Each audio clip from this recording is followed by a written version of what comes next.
Par une nuit d'orage, l'agent du FBI, Angela Johnson, épuisée et pressée de rentrer chez elle, se retrouve suivie par une voiture de police dans une petite ville tranquille.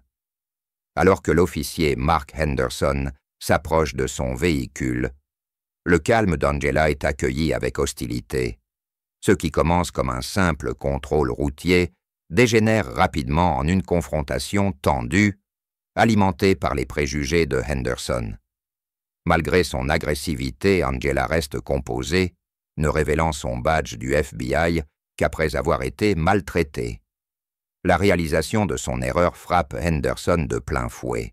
Et tandis que la pluie continue de tomber, Angela reste ferme, confrontant les problèmes systémiques derrière ses actions.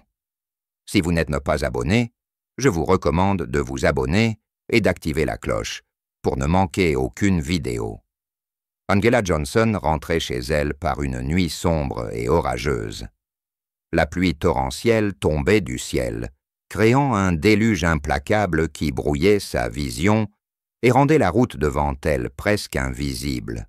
Elle était épuisée après une journée de travail éprouvante, et tout ce qu'elle voulait, c'était rentrer auprès de sa famille.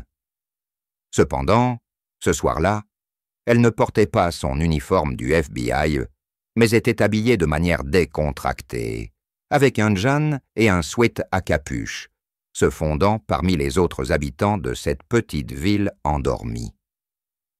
Malgré sa carrière prestigieuse, elle ressemblait à n'importe quel autre automobiliste par cette nuit pluvieuse. La ville qu'elle traversait semblait déserte, les rues vides et étrangement silencieuses. Le seul bruit était le martèlement régulier de la pluie sur le toit de sa voiture, un rappel constant de la tempête à l'extérieur. Alors qu'Angela conduisait, un sentiment inquiétant commença à l'envahir. Une intuition que quelque chose n'allait pas. Son cœur s'accéléra lorsqu'elle remarqua des phares brillants de manière menaçante dans son rétroviseur. Une voiture de police la suivait, ses lumières rouges et bleues clignotant par intermittence dans l'obscurité. La prise d'Angela sur le volant se resserra involontairement. Elle n'avait rien fait pour justifier un contrôle, mais elle était parfaitement consciente des implications d'être une femme noire dans cette ville en particulier. La voiture de police se rapprochait, ses lumières devenant plus intenses, tandis qu'elle la poursuivait. L'esprit d'Angela s'emballa avec des questions et des inquiétudes. Pourquoi cet officier la suivait-elle? Elle n'avait pas excédé la limite de vitesse et ne s'était livrée à aucune activité illégale. Pourtant, son anxiété grandissait alors que la voiture de police se positionnait directement derrière elle. Ses pensées se tournèrent vers son badge du FBI, soigneusement rangé dans son sac. Devait-elle le présenter à l'officier pour affirmer son statut? Ou cela ne ferait-il qu'aggraver la situation? Angela était tiraillée entre l'idée de s'arrêter pour expliquer son identité et celle de continuer à conduire en espérant que l'officier abandonne la poursuite. La pluie semblait s'intensifier tandis que la tension montait dans sa voiture. Le son strident de la sirène de police traversa la nuit, lui signalant qu'elle devait s'arrêter. Le ventre d'Angela se noua d'appréhension. Elle savait qu'elle devait obéir, mais la peur de l'inconnu la fit hésiter. Elle prit une profonde inspiration, essayant de calmer ses nerfs. Malgré son expérience dans des situations de stress intense, celle-ci lui paraissait particulièrement intimidante. Elle était personnelle, et cette réalisation l'effrayait plus que toute menace physique. Avec un dernier regard inquiet vers la voiture de police dans son rétroviseur, Angela dirigea lentement son véhicule sur le côté de la route. La rue restait déserte, et la pluie continuait son assaut implacable, ajoutant à la sensation de menace. Lorsque sa voiture s'immobilisa, son cœur battait la chamade, un mélange de peur et d'anticipation. Les lumières clignotantes de la voiture de police projetaient une lueur sinistre rouge et bleue qui dessinait des ombres inquiétantes dans la nuit noire. Angela sentit un frisson lui parcourir l'échine, consciente qu'il ne s'agissait pas d'un simple contrôle routier. Ses instincts quémant lui disaient de rester vigilant. Alors que la voiture s'arrêtait, Angela prit une autre profonde inspiration, essayant d'apaiser les battements précipités de son cœur. Elle observe dans le rétroviseur latéral la voiture de police s'immobiliser derrière elle. La portière du conducteur s'ouvrit et l'officier Mark Henderson en sortit. Angela avait entendu des choses troublantes à son sujet. Il était connu dans cette petite ville comme un dur, avec une réputation de comportement discriminatoire envers les résidents noirs. Des murmures circulaient sur son traitement injuste des personnes qui lui ressemblaient, et il était largement admis qu'il rendait souvent leur vie plus difficile que nécessaire. Les pas de Henderson étaient lourds et délibérés, alors qu'il s'approchait de son véhicule, sa présence imposante et intimidante. Même à travers la pluie torrentielle, Angela pouvait distinguer l'expression sévère de son visage et sa main posée près de l'étui de son arme, un signe clair qu'il n'était pas là pour une conversation amicale. Les doigts d'Angela se crispèrent sur le volant, et elle fit un effort conscient pour rester calme malgré la pression grandissante. Elle avait déjà eu affaire à des officiers comme Henderson, mais l'expérience ne semblait jamais devenir plus facile. En atteignant sa fenêtre, Henderson frappa sur la vitre avec sa lampe torche. Angela baissa la vitre, laissant l'air froid et humide de la nuit, et le vacarme de la pluie envahir l'habitacle. « Papier !» exigea Henderson, d'un ton coupant et hostile. Angela hocha la tête, son visage impassible, tout en attrapant son sac pour en sortir ses documents. Elle bougeait avec lenteur et précaution, s'efforçant d'éviter tout mouvement brusque qui pourrait le provoquer. En lui tendant son permis et son immatriculation, elle soutint son regard, maintenant son calme et dissimulant l'anxiété qu'elle ressentait. Henderson lui arracha les documents des mains, à peine le temps d'y jeter un coup d'œil, avant de reporter toute son attention sur elle avec un regard féroce. « Qu'est-ce que vous faites exactement dans cette ville ?» demanda-t-il, sa voix tranchant le silence comme un couteau. « Vous n'avez pas votre place ici. » Sa suspicion était palpable, son ton dégoulinant d'hostilité. Le cœur d'Angela s'emballa, une vague d'anxiété la traversant. Malgré cela, elle se força à rester calme et posée. Si vous regardez toujours cette vidéo et trouvez ces histoires utiles, merci de commenter le chiffre ci-dessous pour me le faire savoir. Merci pour votre temps précieux. « Je ne fais que passer, officier, » répondit Angela d'une voix ferme et stable, malgré la tension dans l'air. « Je rentre chez moi après le travail. » Elle espérait que son explication directe apaiserait la situation, mais les yeux étroits et l'expression dure de Henderson montraient qu'il n'y croyait pas. « Le travail ?» répéta-t-il, son ton empreint de scepticisme et de dérision. « Et quel genre de travail faites-vous » Sa manière de poser la question montrait clairement qu'il doutait de ses dires, comme s'il trouvait impossible qu'elle puisse avoir un emploi légitime. « Je suis agent du FBI », déclara Angela avec fermeté, essayant de projeter de l'autorité sans paraître arrogante. Elle ne voulait pas étaler sa position, mais elle espérait que révéler son métier inciterait Henderson à se calmer. Cependant, loin de s'adoucir, le comportement de Henderson sembla s'intensifier. « Le FBI, vraiment ?» ricana-t-il, sa voix pleine de sarcasme. « C'est une bonne celle-là. » Sa moquerie était évidente, tandis qu'il inspectait son apparence, son dédain manifeste. Qu'est-ce qu'une agent du FBI fait ici, au milieu de nulle part, habillé comme ça? Vous croyez qu'il suffit de brandir un badge pour pouvoir faire ce que vous voulez? La mâchoire d'Angela se serra, tandis que sa patience commençait à s'effriter. La manière dont Henderson la traitait, comme si elle était une criminelle, ne faisait qu'attiser sa frustration. « Je n'essaie pas de faire ce que je veux », dit-elle, sa voix teintée de la frustration qu'elle s'efforçait de contenir. « Je veux simplement rentrer chez moi. » L'expression de Henderson se durcit encore, son visage à quelques centimètres du sien alors qu'il se penchait. « Je n'aime pas votre attitude, » gronda-t-il, sa voix, un murmure, menaçant.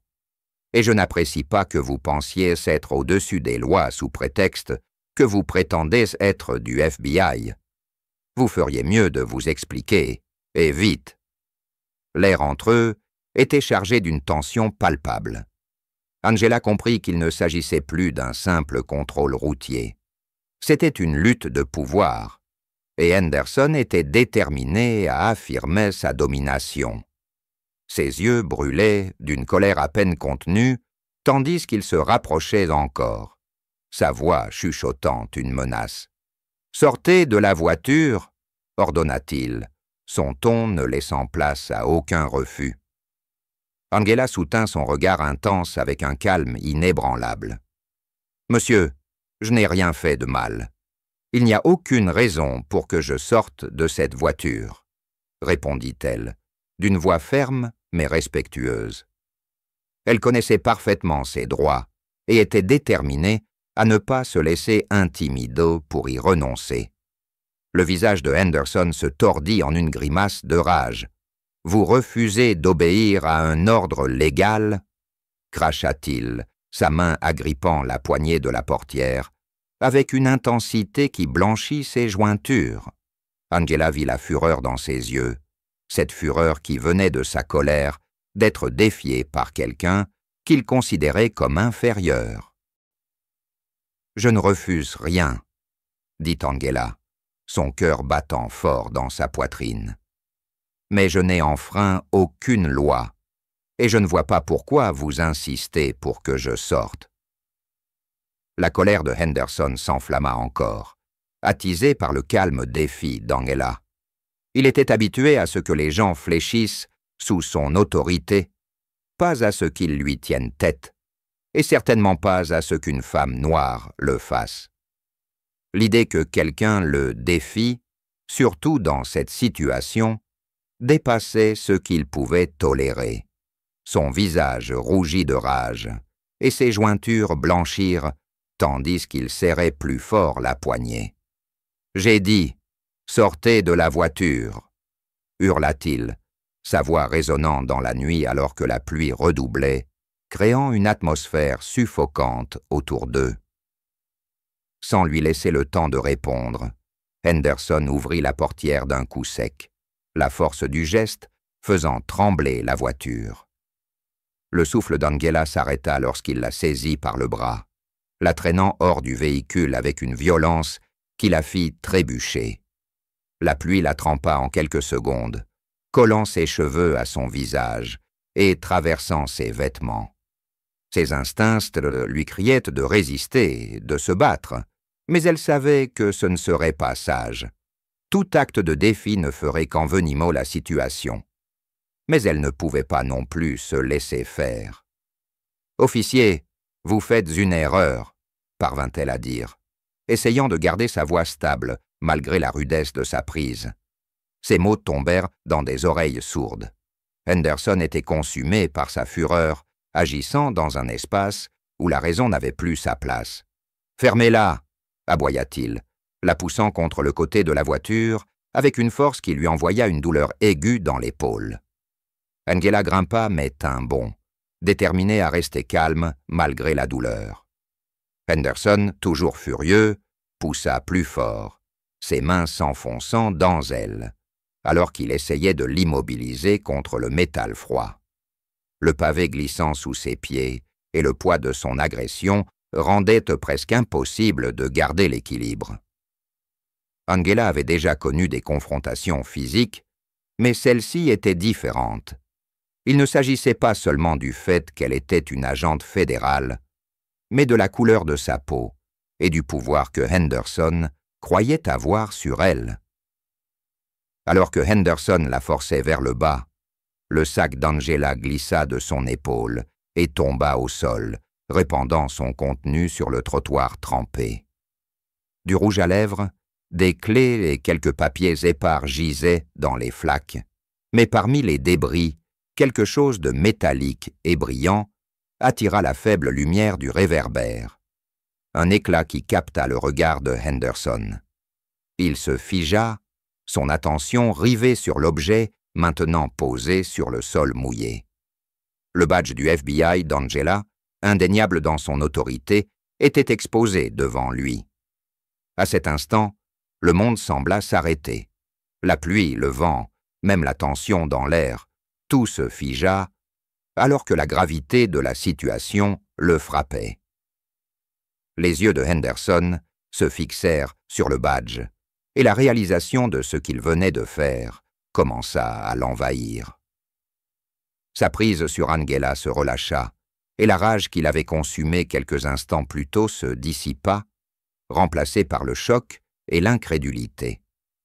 Angela, toujours au sol, leva les yeux vers lui. Elle ne dit pas un mot, se contentant de le regarder, tandis que la vérité de ses actions commençait à le submerger. Henderson recula en chancelant, son visage perdant toute couleur alors que la pluie continuait de tomber, un rappel implacable du désastre qu'il avait créé. Sa bouche s'ouvrit, mais aucun mot n'en sortit. La dynamique de pouvoir avait complètement changé, et c'était maintenant Angela qui détenait tout le contrôle. Lentement, elle se releva, son regard ne quittant pas les yeux maintenant terrorisés de Henderson. Il cherchait désespérément ses mots, essayant de s'expliquer, d'annuler ce qui avait été fait, mais il était trop tard. Les dégâts étaient irréparables. « Vous êtes du FBI ?» balbutia-t-il, sa voix à peine un tremblement. La bravade qu'il avait définie quelques instants plus tôt avait disparu, remplacée par une peur creuse. Angela ne répondit pas immédiatement. Elle se baissa calmement, ramassa son badge sur le sol et l'essuya sur son sweat trempé, le lui présentant. Elle le regarda avec un regard froid et ferme.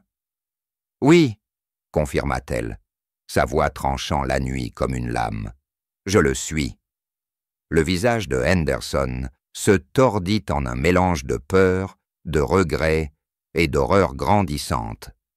La réalisation de ce qu'il avait fait, agresser une agente fédérale par pur préjugé, le frappa de plein fouet. Il savait qu'il était dans de beaux draps.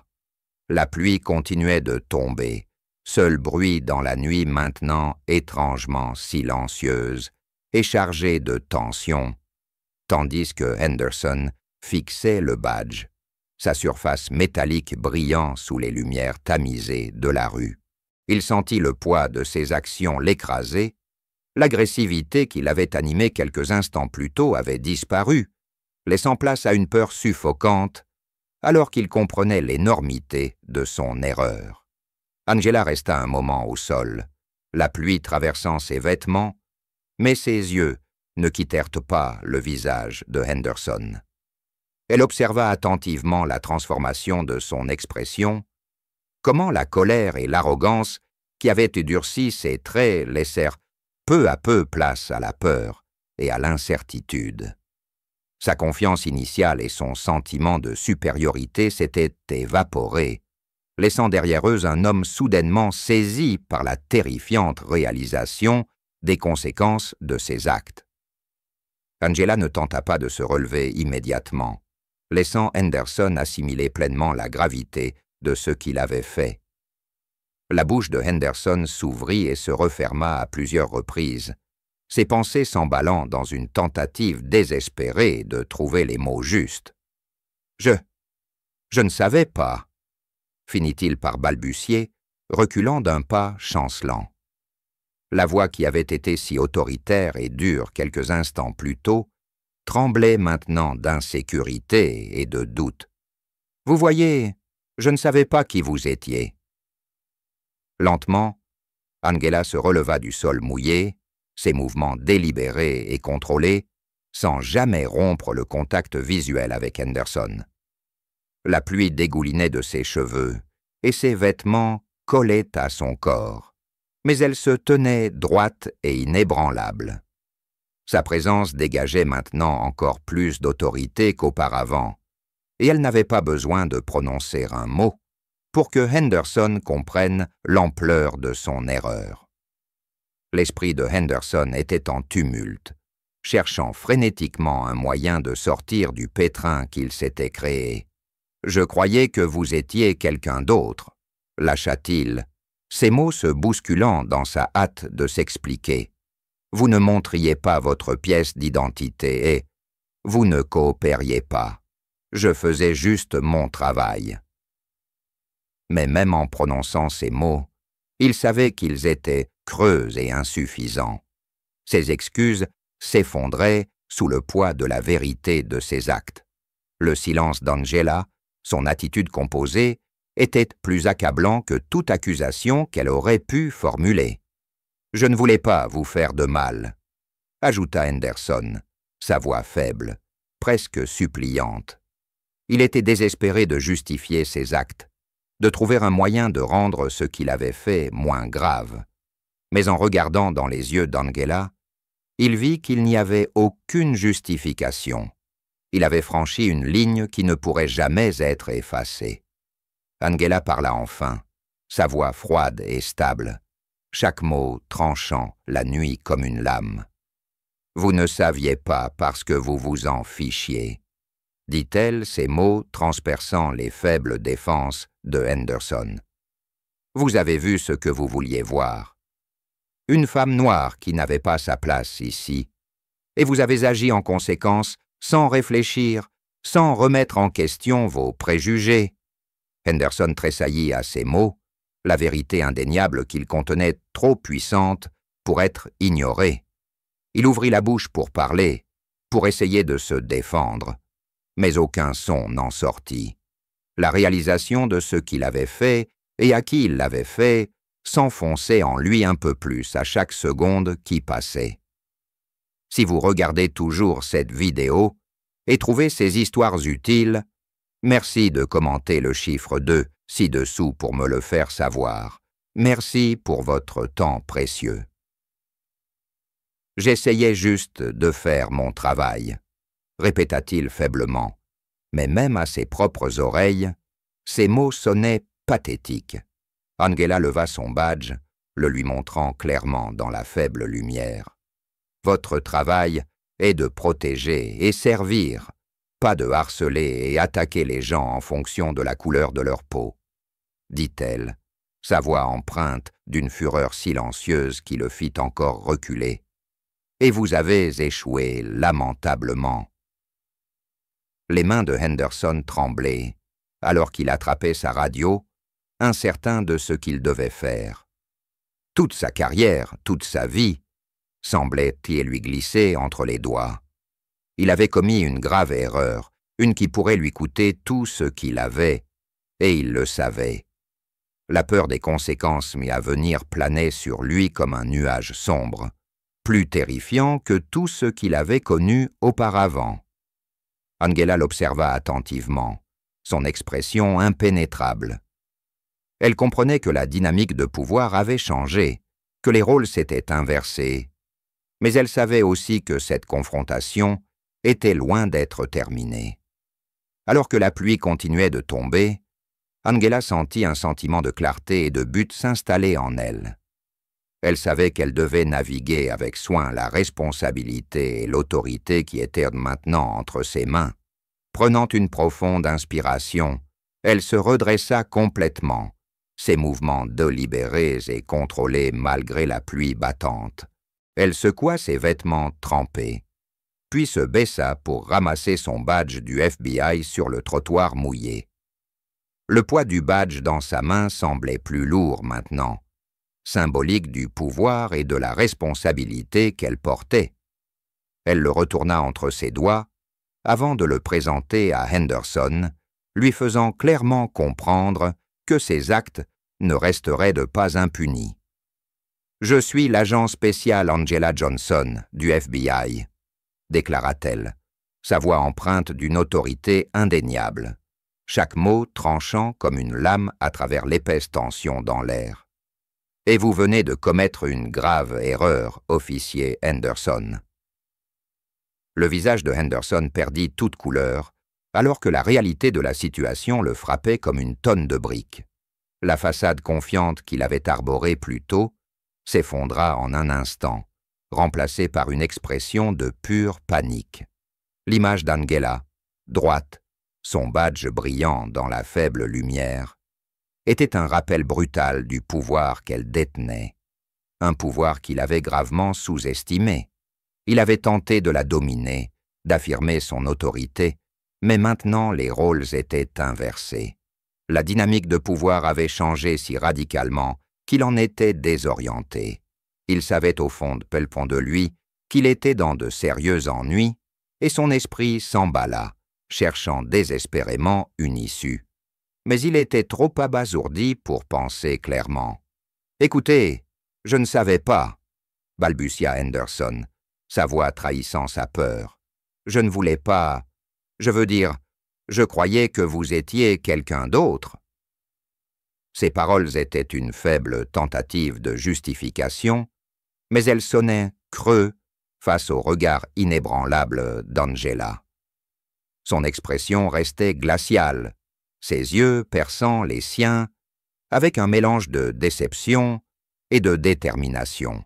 « Vous ne saviez pas parce que vous ne vous souciez pas de savoir, » répondit-elle, son ton calme, mais chargé d'acier. « Vous m'avez vu comme une menace, non pas parce que j'avais fait quelque chose de mal, mais à cause de la couleur de ma peau. Vous n'avez même pas pris la peine de poser des questions ou d'évaluer la situation. Vous avez simplement supposé. » Henderson recula instinctivement, ses mains tremblantes, alors qu'il essayait de se défendre. « Je faisais juste mon travail. Vous ne coopériez pas, » dit-il, sa voix devenant plus désespérée. Mais Angela n'était pas dupe. Elle l'interrompit d'un regard perçant. « Votre travail est de protéger et servir, pas de profiler et attaquer des innocents, » rétorqua-t-elle, sa voix prenant de l'intensité. « Qu'est-ce qui vous a fait croire que j'étais une menace? Est-ce parce que je traversais cette ville de nuit?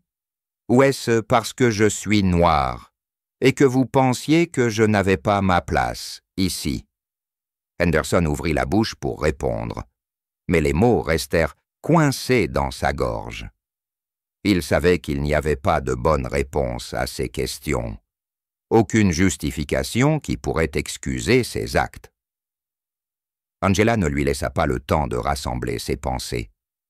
Elle s'approcha, sa présence écrasante, ses yeux rivés aux siens avec une intensité qui le fit se tortiller. « Ce n'est pas juste une histoire entre vous et moi, officier, » poursuivit-elle, sa voix basse mais puissante, chaque mot chargé de conviction. « C'est une histoire sur un système qui permet à des gens comme vous de penser qu'il est acceptable de traiter les Noirs comme des criminels simplement à cause de notre apparence. Vous croyez être au-dessus des lois, que vous pouvez faire ce que vous voulez sans conséquence. Mais vous avez tort. » Henderson avala péniblement, sentant le poids de ses actes peser sur lui comme une couverture étouffante. « Je suis désolé, » parvint-il à murmurer, sa voix à peine audible. « Je ne voulais pas que les choses aillent si loin. » Mais Angela resta impassible face à ses excuses. C'était trop peu, trop tard. Les dégâts étaient faits, et il y aurait des conséquences qu'il ne pourrait plus éviter. « Vous devrez expliquer ça à votre supérieur, » dit-elle, son ton définitif, ne laissant place à aucun débat. « Et vous devrez affronter les conséquences de vos actes. Je vais signaler cet incident, et je m'attends à une enquête approfondie. » Les épaules de Henderson s'affaissèrent alors que la réalisation l'envahissait. Sa résistance s'effondra sous le poids écrasant de la culpabilité et de la peur. Il savait qu'il n'y avait pas d'échappatoire aux répercussions de ce qui s'était passé. Angela, cependant, avait déjà tourné la page dans son esprit. Elle s'éloigna de lui, la pluie continuant de tomber autour d'elle, mais elle ne la ressentait plus comme un fardeau. Au contraire, elle semblait laver les restes de la confrontation, lui laissant un sentiment renouvelé de clarté et de but. Alors qu'elle s'éloignait, elle entendit la voix tremblante de Henderson l'appeler, mais elle ne se retourna pas. Elle savait que son combat n'était pas terminé, mais elle savait aussi qu'elle avait fait une différence cette nuit, et cela valait toute la pluie du monde. Dans les derniers instants de leur rencontre, Angela vit la lutte dans les yeux de Henderson, la bataille intérieure entre l'homme qu'il avait été et la dure vérité à laquelle il faisait maintenant face. C'était le moment de délivrer un message qu'il ne pourrait ignorer. « Officier Henderson, » dit-elle, sa voix calme mais ferme, traversant la tempête de ses pensées. « Ce n'est pas seulement une non-histoire pour cette nuit. C'est une histoire sur un système qui vous a permis de vous cacher derrière votre badge pendant trop longtemps, l'utilisant comme un bouclier pour agir selon vos préjugés.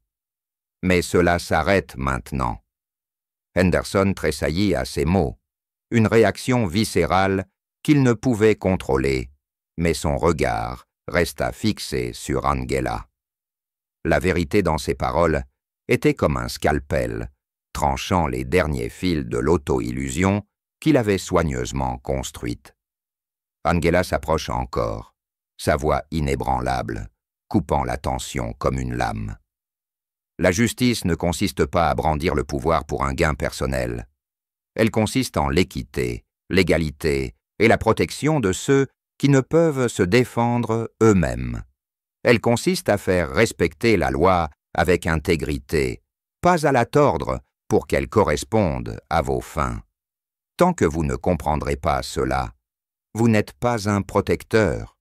Vous n'êtes qu'un homme de plus qui se cache derrière un badge pour masquer son abus d'autorité. Vous devez affronter la réalité de qui vous êtes, Henderson, et faire un choix. Continuez sur ce chemin destructeur, ou vous engagez dans le travail difficile et douloureux du changement. Parce que si vous ne le faites pas, ce travail, cette vie, vous détruira de l'intérieur. Ces mots déferlèrent sur lui avec la force implacable d'une vague, le laissant debout sous la pluie battante, trempé non seulement par la tempête, mais par la froide et dure réalisation de ce qu'il s'était permis de devenir. Pour la première fois, il sentit le poids écrasant de ses actes, le menaçant de le faire ployer. Pourtant, il savait aussi que c'était un moment de jugement, un qu'il ne pourrait plus fuir, peu importe à quel point il le voudrait. Le lendemain matin, une tension étouffante planait sur le poste de police comme un nuage sombre. Les événements de la nuit précédente s'étaient tout répandus dans le département à la vitesse d'un feu de forêt, réduisant en cendres les bavardages et la camaraderie habituelle du matin. Alors que Henderson franchissait les portes du poste, la tête basse et les pas lourds, il sentait le poids de chaque regard posé sur lui. Les visages familiers de ses collègues se détournaient maintenant, engagés dans des conversations chuchotées, leurs yeux évitant les siens. Le verdict non dit était clair. Il savait pourquoi il était là, et personne ne voulait être le premier à affronter la réalité de ce qui s'était passé. Son cœur battait dans sa poitrine, le son résonnant dans ses oreilles, alors qu'il était convoqué dans le bureau du chef. L'air dans le couloir semblait épais, presque suffocant, comme si les murs se refermaient sur lui, amplifiant l'angoisse qui lui tordait les entrailles. Le badge sur sa poitrine, autrefois un symbole de fierté et de but, lui semblait maintenant aussi lourd qu'un poids de plomb, un rappel constant du jugement qu'il allait affronter. En entrant dans le bureau, il vit le chef assis derrière son bureau, un homme dont l'attitude sévère et les années d'expérience difficiles était gravé dans chaque ligne de son visage. Aujourd'hui, ce visage était un masque impénétrable. « Asseyez-vous, Henderson », dit le chef, sa voix dépouillée de la chaleur et de la camaraderie qu'ils avaient autrefois partagée. C'était un ordre, pas une demande. Henderson obéit, s'asseyant sur la chaise, avec des mains qui tremblaient légèrement. Il savait ce qui l'attendait, mais cette connaissance ne faisait rien pour soulager le nœud d'anxiété qui se resserrait dans sa poitrine.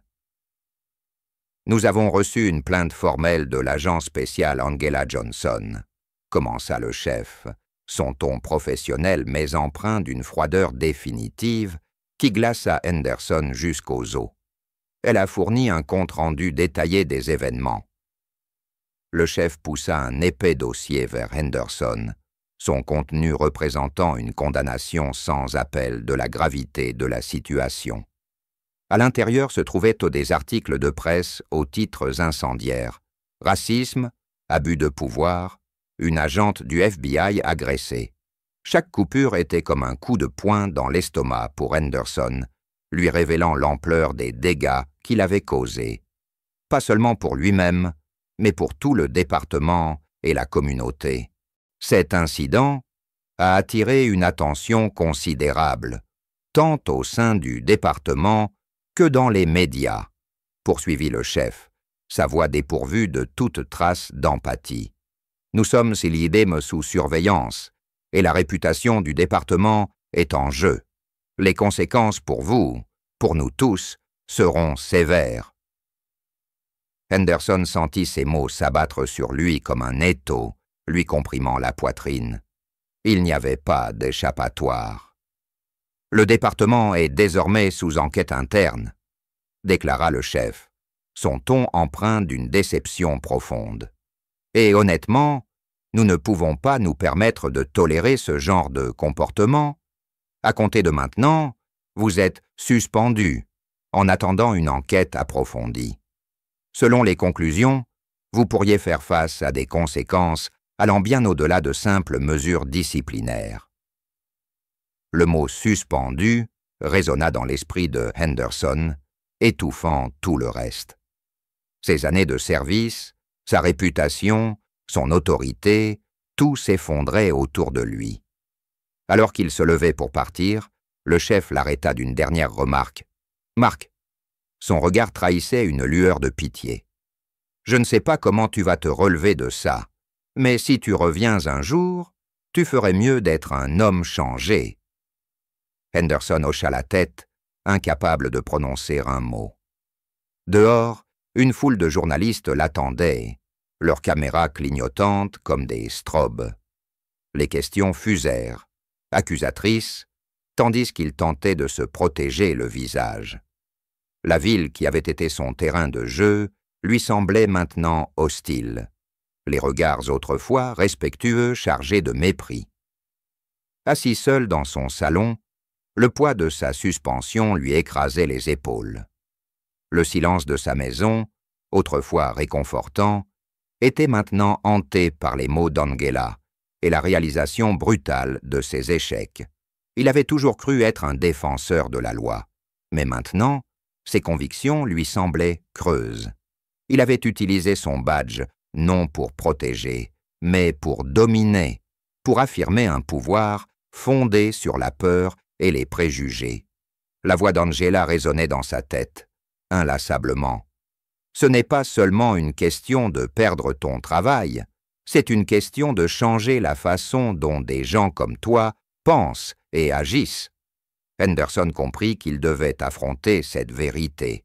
S'il l'ignorait, il serait condamné à répéter les mêmes erreurs, à sombrer encore plus profondément. Mais le changement était terrifiant. Il exigeait qu'il reconnaisse ses torts, qu'il remette en question tout ce qu'il croyait savoir sur lui-même et son rôle. Pendant ce temps, Angela poursuivait son travail avec une détermination renforcée. Son combat ne s'arrêtait pas à Henderson. Il s'agissait d'un système bien plus vaste qui permettait au racisme et à l'abus de pouvoir de prospérer. Elle savait qu'elle avait marqué un coup cette nuit-là, mais la vraie victoire serait un changement durable. Les semaines passèrent, et Henderson se retrouva à un carrefour. Devait-il emprunter le chemin du ressentiment, rejetant la faute sur les autres, ou celui de la rédemption, aussi difficile soit-il? Son choix définirait non seulement son avenir, mais aussi son héritage. Merci d'avoir suivi cette histoire. Si elle vous a interpellé, partagez vos réflexions en commentaire. N'oubliez pas de vous abonner pour plus de récits percutants. Votre soutien nous aide à continuer.